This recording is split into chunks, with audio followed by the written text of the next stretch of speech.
Hello, everyone, and welcome back to the Thanks But No One Asked You podcast. And as you already know, this year I am bringing on special guests that are significantly younger than me. And Shelby, I was so excited to have you on the show. Actually, when I met you, you're the reason I changed the format. I don't know if you know Oh, that. no, I I did. used That's awesome. I used to have other what are we called? Millennials. I used to have other millennials on the show. And then I realized, when people talk in a vacuum, when I talk to people like me, how is that helpful? That helps nobody. So I was like, let me talk to people who are different than me. Yeah. And I wouldn't say I'm ageist, but I'm judgmental. So I figured, let me get some young people on the show and figure out how this goes. But first, Shelby, introduce yourself however you'd like to introduce yourself. Okay. Hi, everyone. My name's Shelby Dyer. I am from Clarksboro, New Jersey, and I am currently a junior at Rider University, and I play Division I softball here. On campus, I'm also involved in a plethora of other things, including I'm an RA, and I'm a content tutor, as well as being the secretary for our Rider SAC organization, and some other things as well. But those are my main few. What are some other things? So I'm also a part of the our GBLC. It's a women's leadership council here, and we meet weekly or every other week, and it's just about just personal growth and just communicating with others and learning how to develop professionally. I'm also a member of Darstock, which is another developmental learning how to talk to people, going through interview processes, just for the professional world. I'm also a member of the Making Connections program, which is another mentoring program where basically I'm helping other STEM students who are younger than me, who've gone through different courseworks, and we have meetings every week. And then there was Darstock that. And I also am a research assistant in one of my professor's labs. I help out, run things in the lab, do a few things here and there. So I pop in there sometimes when I can. Okay, okay. There's an interesting trend of everyone that ends up on this show, and that is that they are involved in 5011 things. But, Shelby, I gotta say, I looked at your questions, and one of the questions you said, I ask a question, everybody, for those of you who don't know, and one of the questions ahead of the show is, what is something you wish you had more help with? Do you remember what you wrote? I think I said something about like navigating after my time here at Ryder and figure You things out did. there. Okay. You answered that one for one question, but for this Okay. one, you said, and I quote, I wish I had more help with knowing when to take a break and take time to relax. Yes. That's something I am constantly told by people like when you have time to breathe, when you have time to do things. I was like, well, I find time in my own ways, whether that's when I'm Yes. sleeping or I figure it out. Okay. I totally get this. I totally understand this. I think, I don't know if I expressed this to you guys, but I said, there's times, I tell people that are younger, I'm like, there's times in your life when you're just going to sprint and you're just going to be running because you have the capacity to do it. And that's okay. There are some people I don't think they ever have the capacity. And they always look at us like, are you going to Hmm. bring it down some? My theory is that 10 to 15 years from now, they're going to come up with some diagnosis for people like us. And they're going to call it ADMH LLD or something crazy. Hmm. And then we'll have a label to us. But I mean, you're involved in so many things. Talk to me about why. Really, since high school, I mean, I've always just loved being a part of things. I played 3 sports all throughout high school. I was involved in a ton of different clubs. Student council was my main one in high school. Loved that, loved planning events. So loved doing that with everything. But it's just always been like what I've done, who I am. I enjoy just like having things to do in a way. Yeah, yeah. And it also is not even just, I don't know, going places, doing things, but it's like meeting new people. I've been exposed to so many different groups throughout my whole life, whether that's through softball, travel, or high school, or just through, I was a girl, I'm a Girl Scout too, still as well. So it's Still? just, yes. So I went all through high school. I earned my bronze, silver, and gold award, which is the 3 awards. The gold award's considered equivalent to like the Eagle Scout award that Boy Scouts has. And once that, my mom got me my lifetime membership once I earned my award. So Oh my God. Yes. So it's no, it was awesome. It was very heartwarming from her. And Wow. yes, so I enjoy meeting new people and just I don't know, doing different things and seeing like what's out there. And I've just Yeah. always been taught to go, go, go and like what can I do more to either involve myself more and just meet others and also help others as well. Now, which of your parents is like this? My mom mostly. She's the one who she's the one who got me involved. She's the one who's like, I want you to play multiple sports and doing all this stuff. And she really helped me guide me through like what I wanted to do. I was actually a competitive dancer for most of my life. And My goodness. yeah, I danced for 15 years. And I kind of, obviously, as I got older, I dialed back a bit because softball became a bigger part of my life. But my mom was always someone who supported me through everything I did, even my dad too. But my dad's much more is where I get like I get it from both, but like my workaholic. My dad is a worker. If he is sick, he's going to work. He'll figure it out. If he is injured, he's going to work. But really, my parents have set the foundation and almost like not an expectation, but I always felt like they believed in me, so I wanted to do more for them and how they supported me in a way. Yeah, I mean, it's helpful to have people modeling that go get it attitude. I think if you don't have that modeled and then you graduate and people are like, you got to be more, you're like, but where do I get that from? I've never seen that. I see other people do it, but it's not really ingrained in me. So now you have this drive, but let's back up. Yeah. Let's talk about your upbringing because Mhm. dancing, Girl Scout to softball, how did you get from one place to the next? Like, when did you? I have so many questions. I especially want to know when you got started with softball because I got Mhm. started with basketball super late Mhm. compared to my peers, but I did nothing before that. So, talk to me about your athletic evolution. Yeah, so I started dancing, like I said, 15 years, so I had to be like 5 or 6, I believe.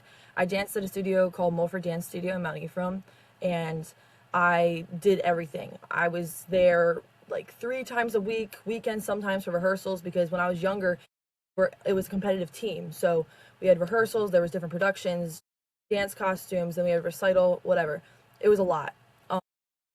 And then some of my friends, they wanted to start a softball team. They wanted to play softball. I was like, oh, this sounds cool. So I think I started playing, we started with machine pitch at maybe 7 or 8. And I was playing in Gloucester City. Yeah. And we formed a team. And then through that town team that I played with, I joined my first ever travel organization called the New Jersey Duck or the South Jersey Ducks, and Okay. it was a startup organization. Bernadette Tenuto, she was my first level travel coach, and I'm still connected with her today. She's one of my role models, and I played travel softball and going back and forth with town ball for a while I was still dancing as well, and and then they're also like, oh wait, there's this thing called Girl Scouts, and it was like that same kind of core group we had. So Yeah. we were able to manage the schedules because like we were together. And it was just really, that's I think where it started, where it was like, okay, you have dance, but then put your softball stuff in the car so you can change in the car when we get to the game later. But then when we get home, let's do your homework and let's do your Girl Scout stuff. So I've always been accustomed to it, and I think that's Yeah. something that I really take for granted sometimes, that I was put into that world where it's like go, go, go. And it like trained myself so that when I have those times to relax, I really appreciate them in a Yeah. different way.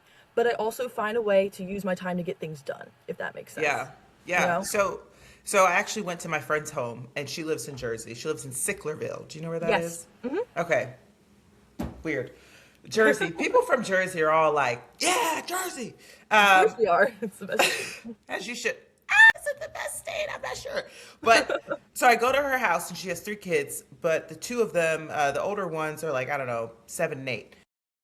And I'm there for like 5 days, but it didn't matter what day of the week it was. These kids were in something to the point where I was tired watching them change from karate and bring the dance bag, bring the Hmm. piano book Hmm. to do this with that one after. And I was kind of like, I don't remember it being like this. So there is criticism on my generation of having kids and overstimulating y'all, like giving you guys so many activities that you don't know how to be bored.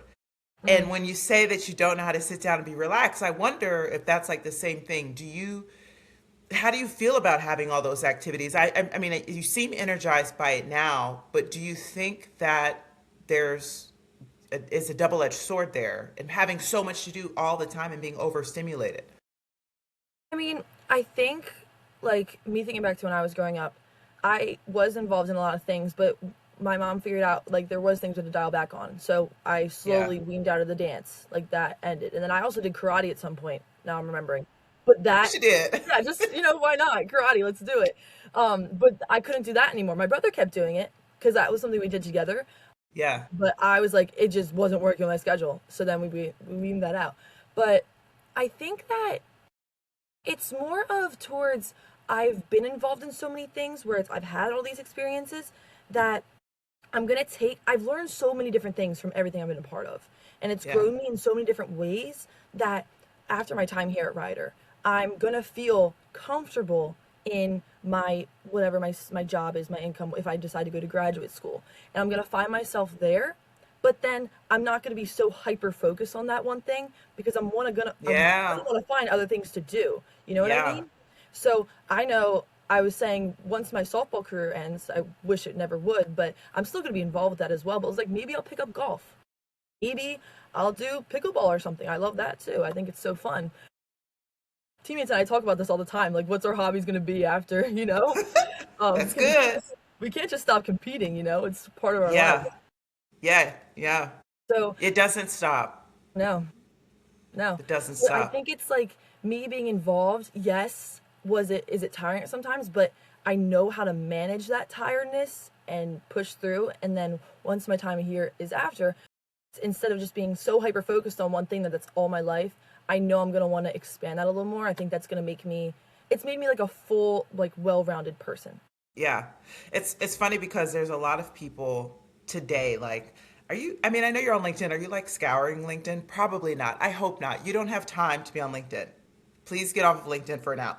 But um there's a lot of people layoffs, right? I don't even know like do you even see stuff happening in the world or are you just like I'm in school? Eh, I okay, try to good. keep myself updated, but No. I like being at school. Stay out of it. Stay out of it. Stay out of it. I will say I feel like I had no idea what was going on in the world until I got into the world. I didn't understand healthcare until I got insurance. I didn't understand the laws and taxes until I got a home and got a job. And I think that's fine. I think we don't need to know everything. You kind of need to be slapped in the face with it. But Yeah. one of the things that you have figured out that older people are figuring out now is that when they get laid off, they are so tied to that job and their identity, they didn't really have other stuff going on. If it was other stuff, it was like with their kids, and that's not for them. That's for their kids. And so they lose their identity. They don't have any like friend groups to fall into. They Hmm. don't have any hobbies to get distracted by. And it sounds like you've already picked that up. And I'm telling you right now, that is a huge, huge, huge, um, my nose. That's a huge asset that it doesn't matter how many times we say it, unless you have put your mind to, I'm going to have other activities outside of my job. I'm going to have other interests outside of my family, my kids, my partner, whatever. So many people get lost. And I will say that the being active all the time is a double-edged sword. But the one good thing is you will never be bored. You will always find something to do because you're Yeah. like, no, I can sign up for cooking class today. Yeah, something. I can Make a little go, cup. yeah, do You a will. craft or something. You can go. Yeah, I've the 7 cities that I've lived in. The first thing I do whenever I get to a city, I'm also judging you because you sound like me. I'm like, oh my God, I do 50, 11 things, Hmm. and I'm always complaining that I'm tired, but it is what it is. But Hmm. every time I move to a new city, Atlanta's my seventh city. I take like 48 hours, and I go walking somewhere. Like I just walk for 5, 6, 7, 8 hours. And I remember doing it in New York. I walked from my apartment on 129th all the way down to 34th Street. So I walked all the way through Central Park. I walked all the way down the Upper East Side. And people are like, why would you do that? And I was like, because I had the time. I had the bandwidth. I was curious. And I got to see so much of the city that you can't see from a cab. And I think just that curiosity is something that a lot of people lack. And I don't know how to give it to them. I'll be honest. I don't know how to make you more curious about your surroundings. I mean, what are things that you look at people and you're judging? You're like, what's wrong with y'all? Is there something that you see in people you're like, y'all, what's missing? What's going on? I think it's just a different perception of life. I know I don't like too deep or anything, but I mean, I just like they just have different lifestyles. Some people they need to focus on one thing and that's what they're comfortable with and that's fine. Some people are more comfortable with the uncomfortable and they want to do those things. They want to be out there. And some people, like you said, are just more curious than others. And I think like maybe that has something to do with upbringing. Maybe that's just who they are. Yeah. There's a lot of things we actually talked about this past year. I took a neurochemistry class and we learned a lot of just about how your surroundings and different experiences you have shape who you are and how you like function and different things like that.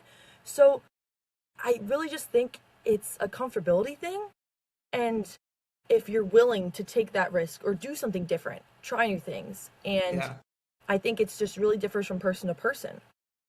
So, I mean, I'm someone, I love to be outside. Like you said, with the walks, I was excited. Yesterday, a couple of my teammates and I, we're snowed in here. We're like, I'm sick of sitting inside. I cannot sit in this dorm anymore. Can't So sit still. about a mile and a half down the road, there's a Dunkin', and we love Dunkin'. So you know what we did? We got our snow stuff on, and we took a little That's walk. right. We walked right down there. Were some of the sidewalks not plowed? Yes, but we made it work. We made it. Everything was Yeah. good, and we made it back safely. So one of our teammates did come and pick us up though, because we did not feel like walking back. But you know, the adventure was fun. So Yeah. I mean, just getting outside and doing random stuff like that, I think it also comes from like who you surround yourself with as well, and people who are like willing to like maybe take that step with you or support you through that, or maybe you're pulling someone who would never thought to do something like that and Yeah. go with you, you know? So Yeah. there's different aspects I think that tie into that curiosity nature. Yeah. Now, did we talk about the power of five in your guys' workshop? Oh, we might have. It's I'm okay. trying to remember. I don't know if we did, but that concept of just like you are the average of the five people you spend the most time with, and you have to be mindful. Yeah. So you can spend time with a lot of different people, but there's like five people that you are usually talking to the most. Whether it could be family, it could be your teammates, but they have things that they offer and bring to your life. Sometimes stress, sometimes drive, sometimes curiosity, sometimes they challenge you. But you are the average of those five people. You are going to be shaped by how much time you spend with them. So I have what's called shedding season.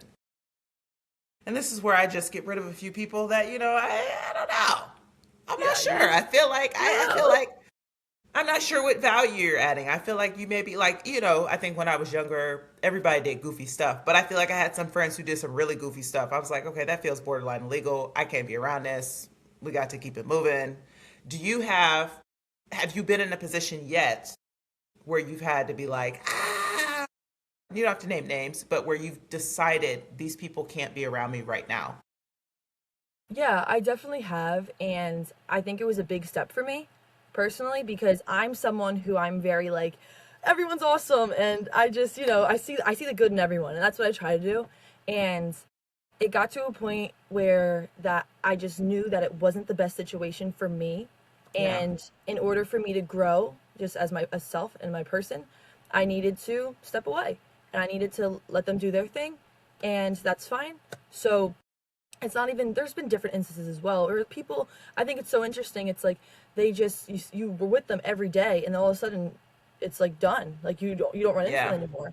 And it's happened all throughout my life, and I think it's so interesting. But I believe in everything happens for a reason, and I think that it's important that sometimes you do notice things and you're like, okay, but also sometimes things just happen naturally. And it, like what needed to happen happened, and you're better for it at the end of the day. Yeah, I find that when I have this conversation, it's the women who think what I'm saying is mean. Or it's usually girls. I'm usually in high school. I'm usually talking to high schoolers.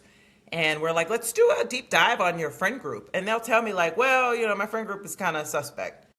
And it's like, well, why are they your friends? Or some will say like, I actually don't want to be friends with this person, but I don't know how to have that conversation because they think it's mean. How did you have that conversation? with people, or do you just let it fizzle out? What is it called? A slow fade? What do y'all call it? Ghosting? No, I'm sorry. I guess can't believe like I said it a like that. no. I'm not that old. I Well, I also say think ghosting. ghost. Jesus. No, that's yeah. I still say that, But no, sometimes just let it fade out. Other times you have that conversation to make sure that your point's across, and whatever at that point it's their position to make that decision where you want to move to next. And I That's a think very that PC way of saying it, Shelby. Come on, let's be oh honest here. no, Did you I ever mean have to like fight drag, or you just avoided somebody? You were just like, I'm just not gonna have the conversation. There's no way you're telling me that you were just like, today is the day that we have this conversation, Eric. Let me hold your hand while I say this.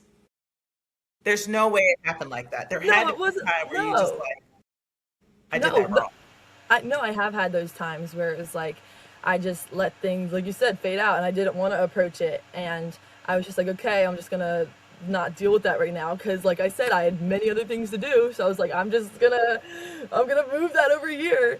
But no, I've had those tough conversations with people, but it's not even like I don't think we can be friends or something. It's just Yeah. bringing my what I've been aware of, what I've seen, how I felt. I bring that up, and then like what I think, what how I like how, what I feel, how I've been feeling, and how it's been impacting me, Yeah. and see how they reciprocate. And if that's we want to keep being friends, that's fine. But or we just figure it out and we move on from there. Yeah. It's tough. Either way you do it, it's tough. It's not easy. All right, let's talk about softball because that's what you're in school to do. Yes. And I mean, I can't believe you're doing all of these things and playing softball. So you're not in season, but talk to me about your 4 years. I'm assuming, unless there's been a 7 year, NIL situation happening or whatever, the COVID years.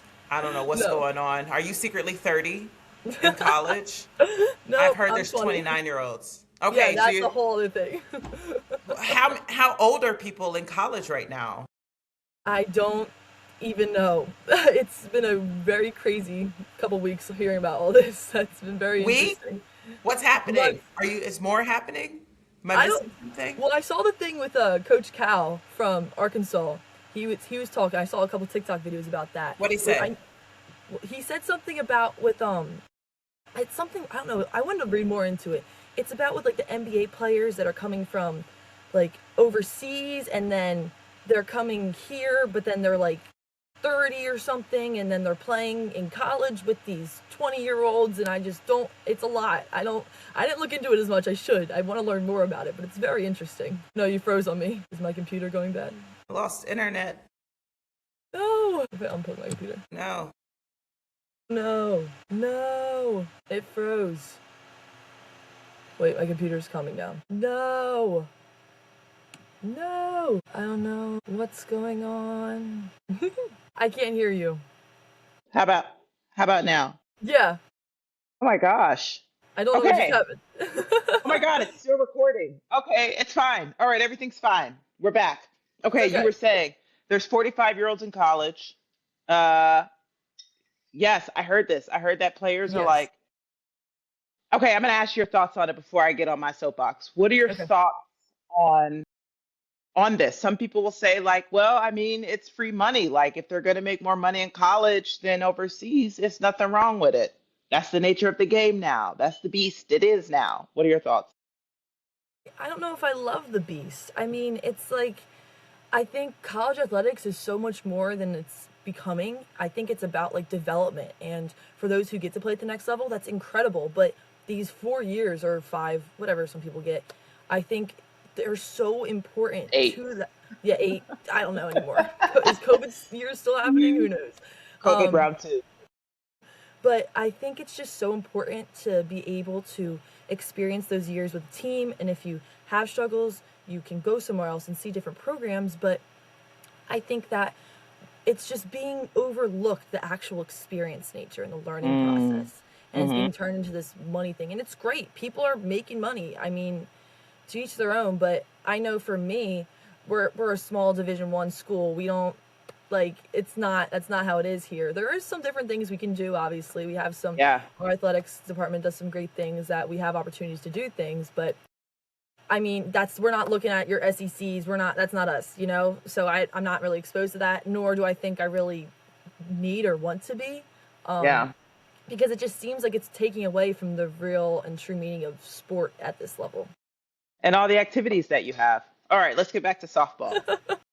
So talk to me about softball. I know the first time we talked about it, I told you that someone told me that softball and baseball being equal, is actually the hardest sport because you're in a different mindset on offense than you are on defense. And I never thought about that because you are literally on two different sides for an extended period of time. It's not like this in football, unless you play on that side. In basketball, you flip and flop, but softball is a very sedentary, one side, sedentary the other. Talk to me about the challenges of softball compared to everything else that you've done. Yes, softball, I love it. And sometimes you really hate it because it's that sport, it's a game of failure. It's you're gonna fail a ton more times than you succeed, but those times you succeed, they're amazing. And it's just so rewarding because we put so much work in from all standpoints, whether if you're a hitter, infielder, outfielder, pitcher, catcher, anything. It's just there's so much work that we put in, and the game, it's not even just that physical work, it's the mental work, because our game is not, I mean, I think with a lot of sports, it's 90% mental, 10% physical, because you can do all the things, but if you're not mentally tough or mentally strong to get out there and deal with the pressure, it's because there is pressure mostly at this level. And I think that it's something that people don't understand going into college athletics, because you play all your life, or like half part of your life, and it's more just like, we're having fun, we're out here playing, and and then it gets real. But then it gets real, but in a way, like, we want to dial back to that nature of just playing, because that's when we play the best, Right. just when going out there, letting loose. Yeah. Letting loose and having fun. That's how you play. That's how you got to this point. You made it here doing that. So we get so uptight sometimes, but it's finding a way to manage that pressure, because it's always going to be there. But I see it as a privilege because you're in this position, you made it so far, so why not make the most of it? And I mean, with softball, like I said, we put in hours, and I give props to my pitchers and catchers all the time because they're putting in extra work all the time because they just have to, because it's the nature of the game. They have to throw bullpens. The catchers have to be there to catch the bullpens. And as an outfielder, I mean, right now we're in our like preseason training. We start in about 2 weeks, and we'll head down to Norfolk State in Virginia for our first tournament. Okay. And yes, very exciting. But it's like we have only so much time to get ready and prepare for this season. So we're going, like this past week, my coach got it approved for us to come back early, which was great. So we had meetings in the morning, we had defensive practices, then we had team practices afterwards, just getting as much work in as we can before we go get that first game. And then you got the weather on top of it. We're a sport that you can't just go in a gym. Do you have an indoor space to play in a field? Yeah, we have an indoor facility. It's 4 batting cages, but it's really just meant to be for batting. Drills, so it's hard to do like different things in there. Like infield can get some good work in, pitchers and catchers, but as an outfielder, it's a little complicated because, we're trying to get fly balls and stuff. We only can do like so much in there, but we make do with what we have. And then when we get opportunities, when it is like that 30 degrees, like looking at 40, we try to get out on our turf field and do some stuff out there. But it's all about work right now and really just refining what we had built off in the fall. And trying to build off that and get us ready as a team for those games coming up. So how different are you today than you were as a freshman? Oh boy. Very different, but also kind of the same in a way, which I think is interesting because, I'm a very like peppy, happy, like softball. I talk, so I'm someone who's always on the field. Like, you don't hear me shut up. Like, I'm cheering in the dugout. You can hear me in the outfield, and I kind of kept that. I've always wanted to try to keep that, even if I feel sick or I feel I'm having the worst day ever, because everyone has those days. I do my best to be that positive light for my teammates and everyone there. But the ways I've changed is that I've really just become more flexible. I'm used to like you said, a regimen, a schedule, and just like used to doing the things that I do. But as an athlete, I've had to learn how to adapt because things aren't going to work sometimes. The way you swung coming into college isn't going to be how you're learning to swing here now. And it's more about like being coachable. I always was coachable, and I think that's something that I've kept with me through all this time. And it's really important, mostly at this level, because you have to accept what you're doing and accept that what they're trying to teach is what you're going to do, and you're going to try Even it out. though it's not at all what your other coaches have told you that you know and trust and have been around for years, this new person is like, nah, you gotta do it this way. No, yeah. And I mean, it's hard sometimes. It's like, why are we doing Yeah. this? Yada, yada, you know? But it's more of just like understanding that let's try it. Why not? You know? I mean, it's always, there's an opportunity there. And I think that that's something that's helped me really through this journey. But I think I've changed as a player. And Mm-hmm. I think I've realized that, like I said before, you really realize things aren't going to work out all the time. There's going to be days we're playing a ton of games. So when I was playing travel in high school and everything, I had high expectations for myself all the time. I was like, you have to be doing well, hitting in the field, like good, perfection, perfection. But that's just Mm-hmm. not. It's not plausible. It's not reasonable to have When that did you learn belief. it's not real? When did you realize? What did something happen and you were like, all right, I gotta chill? My freshman year. Uh oh, you got humbled. What happened? So my freshman year, I was I came in. I play outfield, so I play mainly right now. I play center field and right field, but I was open to anywhere. I was like, I want to be on the field. Doesn't matter where. Honestly, I keep an infield mask in my bag in case I have to play infield too. I'm ready. Get me on the field. Yes. So, no, exact. No. But my freshman year, I realized it because I struggled a lot hitting. I literally couldn't hit the ball. I don't know why. Well, I do know why now, but it just Why? wasn't working. This Ah, my okay. I thought you were gonna be I, like, no, my hands weren't at the right. No, anyway, um, the it was my mental game. I was so nervous and so uptight. Like I have to do well. I have to do this. I have to mm-hmm. do all this stuff, and I gotta go hit the ball. You know, and it was taking a lot. It was pressure, and I didn't know how to deal with that type of pressure. My coach was like, "We want you in the outfield. We want you here, but you gotta hit. You gotta Yeah, figure it out." you gotta But perform. yeah, I still didn't end up playing in the field, but they had someone hit for me. I mean, in the moment, I was like, yes, I understand that they like someone else needs to hit me because I'm not getting the job done right now, and I get that. Yeah, But like personally, for me, I was disappointed in myself because I'm like, I hit my whole life. I've been doing this my whole life. Why isn't it working? yeah, In that moment, I realized I was like, I just have to stay the course. That's yeah, something my mom told me through that whole season, and it sticks with me now. And it's just, I have to keep doing what I'm doing, keep putting in the work, trying different things, and just keep pushing through the whole yeah, season. And it didn't click really until like things started working up towards the end of my sophomore season because I was working, I was doing all the things all through fall, all through or summer, then fall, and then even during my sophomore season I wasn't even hitting the best. But we got to playoffs and I it turned something off. clicked. Yeah. Something So, happened. I don't know what it was, but it was just this like just like a wave of just go play. Like yeah, and it was really relieving in a sense. It was like you have the opportunity to just go out there and play, and you have the opportunity because that whole season we wanted to make it was like 5-11-24. We wanted to make it to the selection show because like we win our tournament, like you get a bid. So that was our thing, and we got to the playoffs, and we were what were we 60 that year? Yeah, last year we were 60, and we were like, we're not going home because they finally let 8 teams into the tournament instead of just 6, and it was either lose or go home. And I'm like, I'm not losing again because my freshman year we lost the first game, and it was no. We traveled all the way up to Marist, which is a couple hours to drive to play yeah, up there, and I was like, it's not happening. And we get there, and I was just ready. I had a hitting session with one of my coaches before we left, and I just felt I was like, I've been waiting for this moment to get back here for so long. And when we got there, we had the run of a couple years for Ryder personally, because we would get to playoffs and we'd lose the first game, then we're done, go home. So this past season, we won the first game, and then we kept going and going, and we made it to the semifinals day, and a ton of stuff happened. It rained, and then the field was a mess, and then we had to get moved an hour somewhere else to another field that was all turf.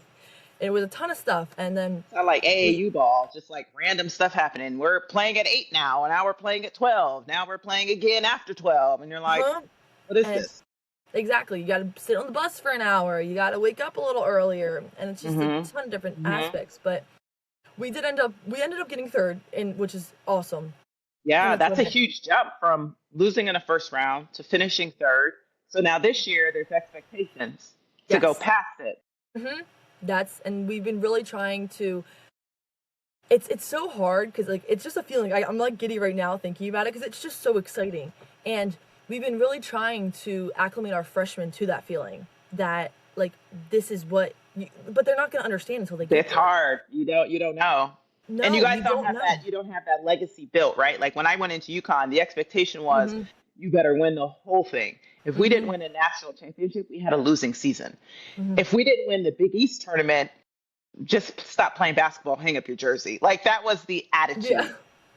I can't imagine walking in somewhere. No, that's not true. Because at Duke, we didn't have the bar. And I'm going to say, I was a freshman at Duke. Duke women's basketball, like it's always like top 25-ish. This year they're not doing great, but like Duke is never like top 2, top 3. It's never quite there. And I feel like because I went into a program where I knew that was the bar, I didn't have the highest expectations. I'll be honest. I had the expectations of we'll be top 5, we'll have TV games. But moving to UConn, everything like you snap into, you're like, uh-oh.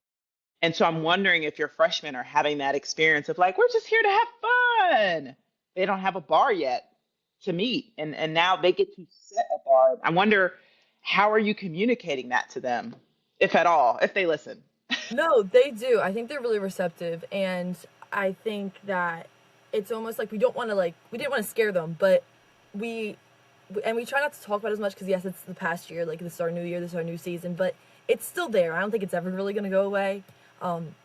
And it's that feeling of them just like not even playing in a college game yet. Like I remember that feeling. You don't know it until you're in that moment. Like when we hit the field at Norfolk State, that's when they're going to feel it.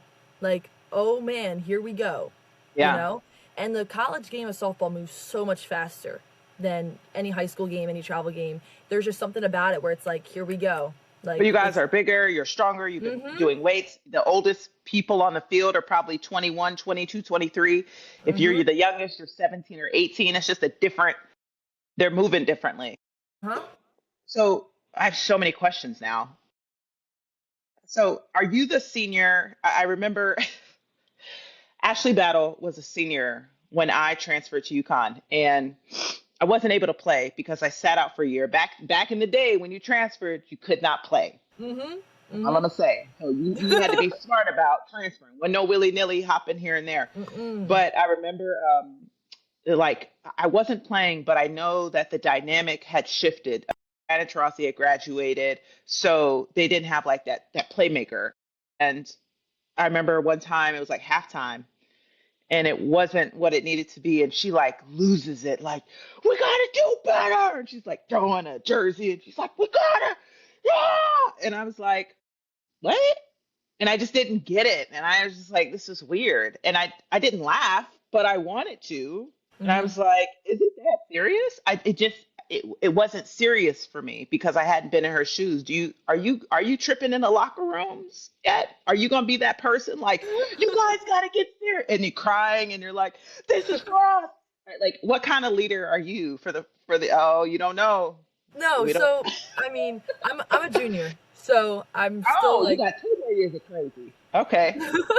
Amazing. Yeah. So I feel like I lead in many different ways. I don't think there's really like one type of leadership. Like obviously I'm the person who I want to make sure people feel comfortable and like they have someone to talk to or reaching out for others and communicating well.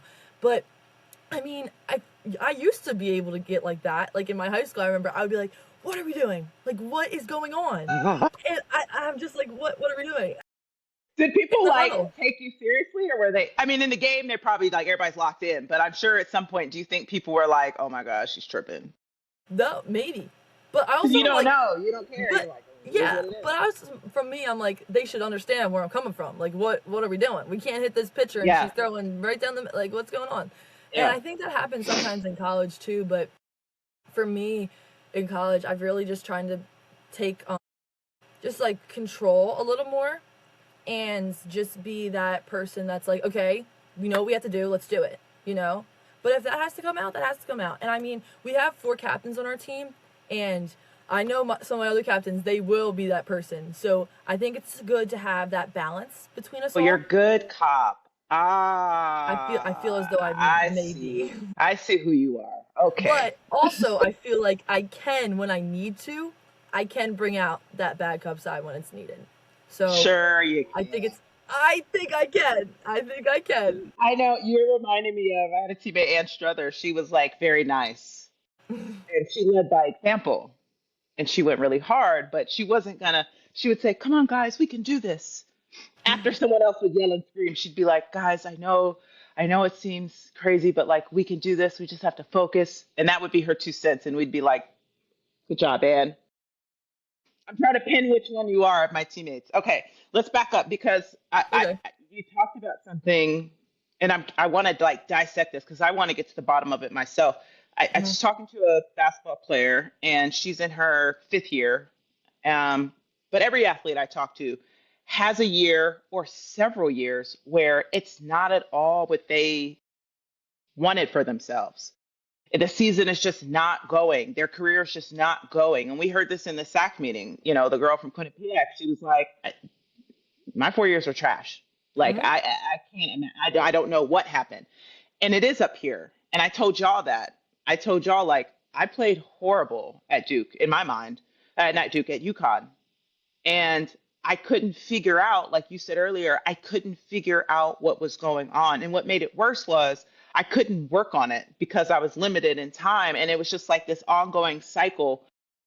And I think that that ongoing, like, I don't know what to do. Oh, yeah, you can't do anything. So what should I do? Oh, you can't do anything. Okay, well, I suck. Well, there's nothing you can do about it. And it went Mhm. on and on until my 5th year, where I just honestly didn't care anymore.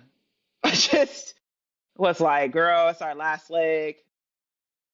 I don't care. And that's when I had my best year, when I Mhm. actually stopped caring. The 5th year senior that I was talking to was like, I say that I don't care, but it's not working because I still definitely care. What what can, because people are going to listen to this and Mhm. I'm going to clip it up. What what works for you? What helps you get out of your head when you're having a slump? Yeah. And that's, I think it's also something that's not like a perfect pinpoint thing. I think it changes from time to time. Um, with softball with me, I think it's like little things. And it's like you have to really focus on little successes. So Mm-hmm. you can get up to the plate and you can strike out, but were you seeing good pitches? Like what did you see? Were you attacking good pitches? How did you get in that position? Like for that to be a strikeout. And I think that also it comes with just understanding and believing in yourself, which is really hard at sometimes, don't get me wrong, and just having that confidence, that unwavering confidence that you're going to go up there and you're going to crush, absolutely destroy the ball. It's a lot to do with hitting softball in the mental game because it's you. Yes, you're hitting for your team, but they're in the dugout right now. It's you and Yeah. that pitcher. And I mean, you have some runners on base, you got to do what you got to do in the situation, but it's really just taking what you can get sometimes and just building off of that and being like, okay, I did this, let's do this next at bat. Okay, what I wanted to do didn't happen. Let's revamp, let's try something different. And like I said before, you're not going to succeed every game. You're going to have bad games, It's that but mental part. it's being able to take something, whether it's, okay, listen, I cheered on my teammate that game. That was my role. That's what I did good. And that might be all you accomplished that day. But you know what? It's still something. And it's having that belief that everything is going to work out and staying that course. Keep putting that work in. And maybe it does, maybe it doesn't. But I think there's so much to sports than just success. And I mean, we talk about like the media all the time. Everyone's posting, oh, all these rankings and all this and all that and yada, yada, yada. And I think that also plays a huge role into it, where Yeah. it's like, it's this other pressure that like never really had before all this social media and all this phone stuff, you know? When I tell you, I am so glad we did not have. I was in school when Facebook first came out. Duke was like the 12th school to be added. So I felt very special. I introduced Facebook to my peers at UConn, and now there's just too much. Now it's too much. So do you like not look at Instagram and TikTok, or do you just like, you can't help No. it? Like, what do you do? Sometimes you can't help it, but I've been really trying, mostly over this break, to like limit my screen time, because you know I get stuck. I think everyone does in that TikTok scroll. I'll just be sitting there. I'm like, and then I'm like, I can't say that I do, Shelby. I don't have TikTok. I know myself. oh, see, I might just do that. I might just delete it. I know one of my teammates doesn't have it. I was like, you know what? I think I might just Delete it. everything, like Just delete Fernando it. did on Indiana. You know, I might just delete everything. Have my It'll LinkedIn. change your life. I think so. I think I'm gonna do it for this season because it's just there's too much out there, and I think it also that nervousness and that just like feeling in a slump is because you're comparing yourself to others, and you can't do that because what you're going through is completely different from what someone else is going through, and everyone has their own things going on. Preach, And preach. yeah, you know, so I think that that's another thing that the social media propels, and I think it has played so much into that mental game that people struggle with. You could be in a slump and you could just be like, nothing is working. But Yeah, sometimes you just have to accept it and be like, okay, nothing's working. I'm just going to keep pushing and keep going on. That's what I did my sophomore season. I was like, why isn't this working? I worked my whole freshman year. I worked my whole life for this moment, this opportunity. Why isn't it working? And yeah, that was a struggle. Many nights I was like, I don't know what to do. I don't know, yeah, like there's nothing I can do. But the only thing you can do in that moment is keep going. yeah. And So, things are bound to happen. so it's funny because I'm going to get to your second question. The second question is, what's one thing you wish adults explained better? And you wrote the process of accepting and experiencing the unknown, knowing what's next. Adults don't even realize that this is a phase of life that they went through because they got so caught up in their current day. I agree with that. We all speak in hindsight 2020. And you go through all of the experiences, high school, then college, and then you don't know what's next. And finding out what that next path is, basically, you're kind of like, people need to tell us how to deal with the unknown, but you're literally talking about it right now. Like Yeah. that's the transferable skills that I think I try to get across to student athletes that they don't see in themselves. And I get it. I totally get it. Like you're leaving, you're like, yeah, but I don't understand how to make a PowerPoint or build an Excel or build a model if I'm doing finance, and I don't understand how to run a meeting. You're going to learn all that. The stuff that you have, what you're saying right now, a lot of adults are struggling with today. Like when I'm on LinkedIn, it's a lot of what you're talking about. People getting laid off, and they're posting like, I've applied to 5,000 jobs. I've sat in 4 interviews. Nothing is working. I'm at my wit's end, and they're posting this, and I'm kind of like, I don't know if I would post that, Yeah. but that's fine. I want you to express yourself, but it's that mindset of, where is a W? Where is a win? Because you can't control everything, but you can control your mindset. You can control what you take in. You can control looking at LinkedIn and comparing, this person got a job while I didn't. This person got promoted and I'm still in this role. What you're seeing that you're going through now, you absolutely are going to need afterwards. And that's the transferable skill that athletes have that other people don't. Like, even in entrepreneurship, I'm an entrepreneur now. I am chief sales marketing. I'm the chief sales officer. I never wanted to work in sales. And I see now why they say athletes are great at sales, because I'm going for 99 no's. If I can get to 99 no's, I know somewhere in there is a W, somewhere in there is a deal, is a gig. But that's my mindset because of sports. And so all that to say is, you're actually more prepared for life than you think. Yeah, like I think way more prepared. Anything else that you don't know, you're going to figure out on the job, or you're just going to mess it up and keep going. It's fine.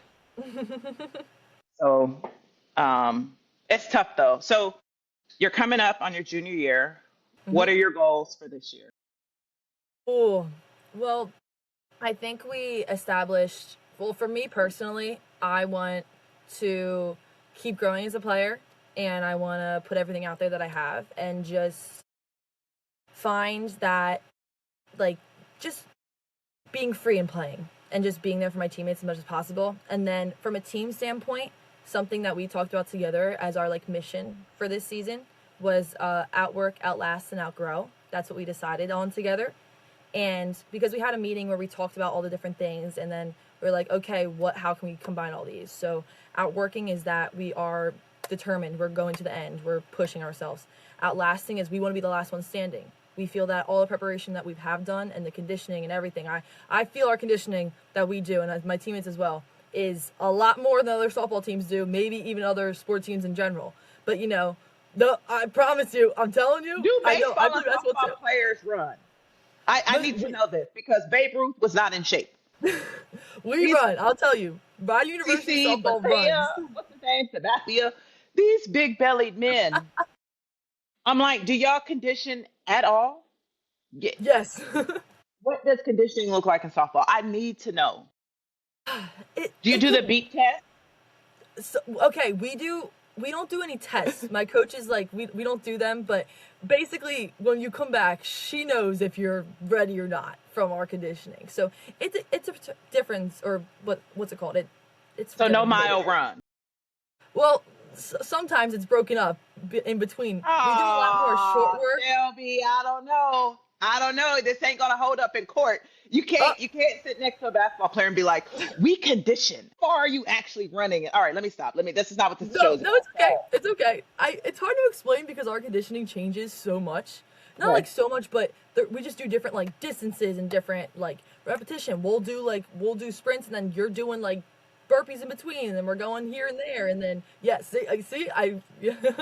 or we're doing the magic box, which is this box that just gets bigger and bigger and bigger. Yeah, it's a fun. What They're are you fun running? ones. Like across? How does the You're magic box running work? like around the box. So like Yeah. the first one is like a sprint and then jog and then sprint, sprint, jog, and then sprint, sprint, sprint, jog, and then sprint.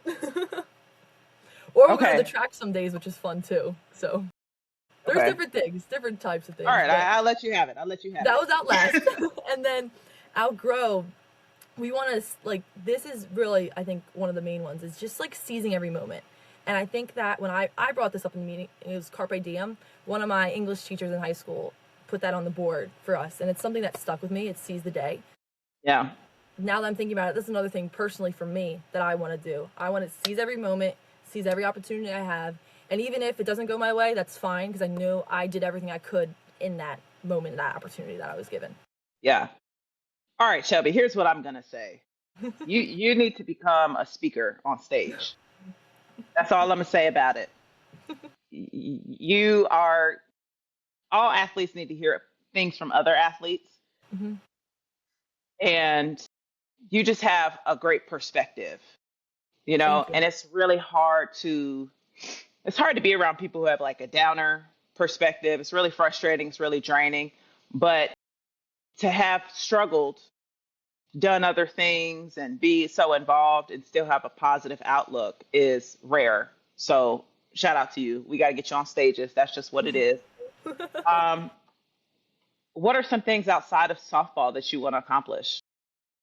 Oh, well, I'm a science major. Oh, Yes, I study biology and I yeah, have a she's minor in smart. healthcare administration. Yeah, I was like realizing wait, I haven't talked about school and I love school. Oh my gosh. So yeah, I just want to help others. I don't know where that's going to be at, but I've always been like interested in science. I just love it. I think it's so cool, and possibly either looking into like some healthcare field or Yeah. pharmaceuticals, something around there. I don't think I want to be a doctor or nurse or anything. I'm good. Like I want to be on like a Why? Too different much school? that it's a little bit of much school, and I've been in doctor's offices before and the hospital. I'm okay. I Yeah. don't think that's for me. That's the Do I line. think I You could draw do the it? line there. Yes. Yeah. Yeah, but I'm like, I think there's other places that I would enjoy myself being in more. Whether that's doing like research or I've also been thinking about going into something with cancer research or something like that. And that's what I'm saying. I don't know, but what happens, I'll figure it out. But I'm really looking forward to that, discovering like where I want to be and where I want to go. It's exciting time. So you're thinking about grad school as well. What does grad school look like? Possibly an option there. I mean, I'm looking at probably going back home somewhere. Rowan's like right next to my house. It's Rowan University in New Jersey. So that's a possibility. Or maybe I've been thinking about just going to the workforce and then possibly having an employer pay for school, which was another option as well. But I think that right now for me, it's like softball, school softball, like everything here, because it's season, I'm ready, it's time to go. You amped up, you ready to go. I'm excited, but I think that I really just know that after school, I'm gonna find my place, and it's just trusting in that. So. Yeah. Okay, so this is this part of the show where I'm going to give you some unsolicited advice. I've listened to you. My sage wisdom has tapped in. You do so many things well, but I have unsolicited advice. And then you're going to give the audience unsolicited advice. Now, the audience, I want you to picture are people my age, like people older than you that are telling young people what to do or whatever. So my unsolicited advice to you is this. When you go into the workforce and you have such a large capacity to do more, be careful. Mm-hmm. I'm sure you've already heard this before. Mm-hmm. Okay. I'm going to double down on it then. Thank you. I appreciate it. I go into projects all in. And like I said, there's a time and a place. There's years where you're going to go all in. However, people that are super driven don't also really know their limits. They think they do until they get burnt out. And so I want you to do everything. I also want you to tell your employer that you have capacity to do more. I'm sure you will do this already, but I want you to do everything until you can't anymore. I think some people would say, take your time. No, balls to the wall. Mm-hmm. Do it all. Get burned out for a little bit. I did it in education. That's the best way to know your limits, like in anything. And you get to just experience more. So go into work, tell the employer what you want, tell them more stuff that you want, go all hard. And then when you hit the wall, just listen to your body. Listen to your peers. That's my only advice. No, but thank you. I love your energy. I think it's great. I think it's a great attitude. It's a great mindset to have. And if you take nothing else with you into this next phase, it's your mindset. It's going to take you the furthest. All right. What's your unsolicited advice for these old heads out here? My turn. God. Oh, no, it's something crazy. No, it's something crazy. She's like, let me warm up. Oh, y'all. I got 3 to 5. No, it's interesting. I think that a lot of things is just about perspective. I think it's how you think about things. You can either think of it like you were saying earlier. Oh, I not getting this job, nothing's working. Or it's like, wait, I've been given an opportunity to try again. And I think that's so important. Like, you don't have to be, all happy all the time, happy-go-lucky, because things are going to suck sometimes, Life's hard. And I think it's just knowing when it's like, okay, and having that belief in yourself. I think that's so important. And it's, like I said, it's going to be drained sometimes, but if you're able to shift that perspective, even in the slightest bit, it could open up so many doors for you that you couldn't even imagine before. So I just... Preaching, y'all. Oh, I just really think it's about perspective and how you look at things and how you approach things, how you approach people, how you take in what other people have to say. And I think that's really important. So that's something that I do, and I think it could help others as well. Yeah, we gotta get you lined up for the commencement speech or something. Are you giving talks? Are you leading things? I know you're in clubs, but are you on stages talking to people about stuff? No, but I try my best when I'm around others to talk about things, but maybe I'll get on stage someday and do that. We gotta get you on some mini stages, even if it's just high schoolers. Just talk to these kids, man. They need to hear it from someone outside of their parents. Well, thank you so much for being on the show. I appreciate you for getting up early, although it seems like you've been up for hours, so that's amazing. You look great. Thank you. I'm so excited. I'm hoping to see you all back at some other SAC training. I think you guys have another one soon. So I hope to see y'all. For those of you who are tuning in, thank you so much for tuning in. Please Follow Shelby. I will drop all of her socials. Follow her on LinkedIn. She's gonna drop off socials. She's gonna take a break. Yeah, take a slight break. But she's gonna be on LinkedIn. You're amazing. I'm so proud of you. Thank you. Thank you for having me. It's been like an awesome time. Thank you Yeah. so much.